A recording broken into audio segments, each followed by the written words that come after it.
ദൈവനാമം മഹത്വപ്പെടട്ടെ. ഏവർക്കും ക്രിസ്തുവേശുവിൽ സ്നേഹ വന്ദനം.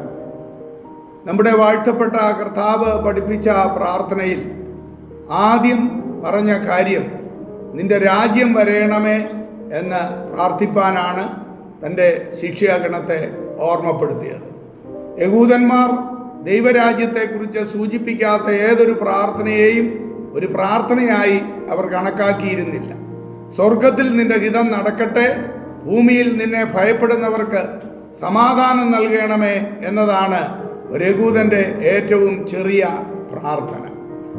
ആ യഹൂദനെ സംബന്ധിച്ചിടത്തോളം അവരുടെ വീടിൻ്റെ തട്ടുംപുറത്ത് അതിന് മുകളിലായിട്ട് ഒരു ചെറിയ മുറി അഥവാ മാളിക മുറി എന്നൊക്കെ പറയത്തക്ക വിധത്തിൽ ഒരറ ഒരു പ്രാർത്ഥനയ്ക്കായിട്ട് വേർതിരിച്ചിരുന്ന് പ്രാർത്ഥിക്കുന്ന ഒരു പ്രത്യേക അനുഭവം കാണുവാനായിട്ട് സാധിക്കും.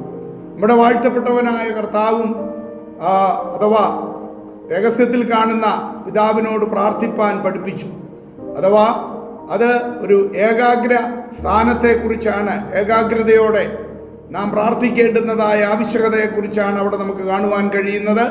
നമ്മുടെ വാഴ്ത്തപ്പെട്ട കർത്താവും പലപ്പോഴും പ്രാർത്ഥിപ്പാൻ ഒരു പ്രത്യേക സ്ഥലം തിരഞ്ഞെടുത്ത് ചിലപ്പോൾ മലയുടെ മുകളിലേക്കും മറ്റുമൊക്കെ കടന്നു പോയിട്ടുള്ളതും നമുക്ക് കാണുവാനായിട്ട് സാധിക്കും.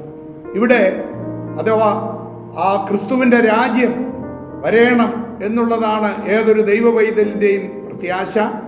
യഹൂദനും അത് നോക്കി കാത്തിരിക്കുകയാണ്. എന്നാൽ വാഗ്ദത്ത മശിഹ വന്നപ്പോൾ അവർക്കത് മനസ്സിലാക്കുവാനായിട്ട് കഴിയാതെ പോയി.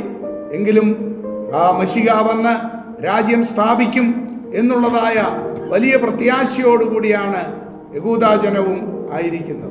നമ്മുടെ വാഴ്ത്തപ്പെട്ടവനായ കർത്താവിൻ്റെ മടങ്ങിവരവിൻ്റെ മാറ്റൊലി ശബ്ദങ്ങളാണ് ഇന്ന് ഭൂമിയിൽ എല്ലായിടവും മുഴങ്ങിക്കേട്ടുകൊണ്ടിരിക്കുന്നത്. മത്തായിയുടെ സുവിശേഷം 24, മർക്കോസ് 21, ലൂക്കോസ് 21, മാർക്കോസ് 13 തുടങ്ങിയ പുസ്തകങ്ങളിലെല്ലാം സുവിശേഷങ്ങളിലെല്ലാം കർത്താവിൻ്റെ മടങ്ങിവരവിൻ്റെ ലക്ഷ്യങ്ങൾ പറഞ്ഞിരിക്കുന്നത് നമുക്ക് കാണുവാനായിട്ട് കഴിയും. അതെല്ലാം ഇന്ന് അക്ഷരം പ്രതി നിറവേറിക്കൊണ്ടിരിക്കുകയാണ്. യുദ്ധങ്ങളും യുദ്ധശ്രുതികളും കൊണ്ട് ഭീഭത്സമായിരിക്കുന്ന ഒരന്തരീക്ഷത്തിലാണ് നാം ആയിരിക്കുന്നത്. നോഗയുടെ കാലത്ത് ആ ജലപ്രളയം വരുവാൻ പോകുമ്പോൾ നോഗയോട് പെട്ടകമുണ്ടാക്കുന്ന കാര്യം കർത്താവ് പറഞ്ഞു. നോഗ പെട്ടകമുണ്ടാക്കിയപ്പോൾ ആ ആശാരിമാര് ആ കൊട്ടുപടി ഉപയോഗിച്ച് ഓരോ അടിയും അടിക്കുമ്പോഴും ആ ഒരു വരുവാൻ പോകുന്ന ന്യായവിധിയുടെ ഒരു മുഴക്കമാണ് അവിടെ മുഴങ്ങിക്കേട്ടുകൊണ്ടിരുന്നത്.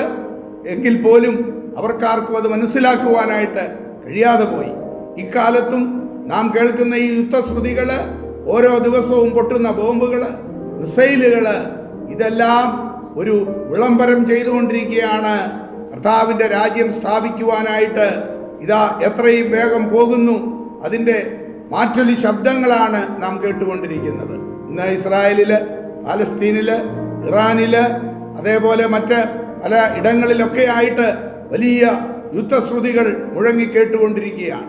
ഏതാണ്ട് 1 വർഷത്തിൽ കൂടുതലായി റഷ്യയും അതേപോലെ തന്നെ ഉക്രൈനും തമ്മിലുള്ളതാകുന്ന യുദ്ധം നടന്നുകൊണ്ടിരിക്കുകയാണ്. അതൊക്കെ പലപ്പോഴും പലരും ഗ്രഹിക്കുന്നില്ല എന്ന് മാത്രമേ ഉള്ളൂ. പ്രിയമുള്ളവരെ, അതേ നാം ഈ കാലഘട്ടത്തെ വായിച്ചറിയേണ്ടത് ആവശ്യമാണ്. എത്രയും വേഗം കർത്താവ് വരും, തൻ്റെ രാജ്യം ഇവിടെ സ്ഥാപിക്കപ്പെടും. എന്നാൽ ദൈവവചനത്തിൽ പൂർണ്ണമായി അധിഷ്ഠിതമായി ജീവിക്കുന്ന തൻ്റെ കുഞ്ഞുങ്ങൾക്ക് ആ നിത്യത പോകുവാനായിട്ട് ഇടയായി തീരും എന്നുള്ളതിന് യാതൊരു സംശയവുമില്ല. എന്തു തന്നെയായിരുന്നാലും ഈ ലോകം അധിക നാള് ഇപ്രകാരം മുൻപോട്ട് പോകുവാനായിട്ട് സാധ്യമല്ല എന്ന് ലോക സംഭവങ്ങളെല്ലാം വിളിച്ചറിയിച്ചു കൊണ്ടിരിക്കുകയാണ്. നമുക്ക് പ്രാർത്ഥിക്കാം, നിന്റെ രാജ്യം വരേണമേ, അതിനായി ഞങ്ങളെ ഒരുക്കണമേ എന്നുള്ള പ്രാർത്ഥനയോടുകൂടെ നമുക്ക് ആയിരിക്കാം. അവിടുന്ന് നമ്മെ അനുഗ്രഹിക്കുമാറാകട്ടെ. ഇസ്രായേലേ, നീ ലജ്ജിച്ചു പോകയില്ല, നിന്റെ ശത്രു നിന്നെ ജയിക്കുകയില്ല. ഇസ്രായേലേ, നീ ലജ്ജിച്ചു പോകയില്ല, നിന്റെ ശത്രു നിന്നെ ജയിക്കുകയില്ല. പീഡനത്തോടു നീ അകന്നിരുന്നിടും, ഭീഷണികളും നിന്നോടടുക്കില്ല. പീഡനത്തോടു നീ അകന്നിരുന്നിടും ഭീഷണികളും നിന്നോടടുക്കില്ല. ബദ്ധപ്പാടോടെ നീ ഓടിപ്പോകുകയില്ല, മുൻപട പിൻപടയായി ദൈവമുണ്ട്. ബദ്ധപ്പാടോടെ നീ ഓടിപ്പോകുകയില്ല, മുൻപട പിൻപടയായി ദൈവമുണ്ട്.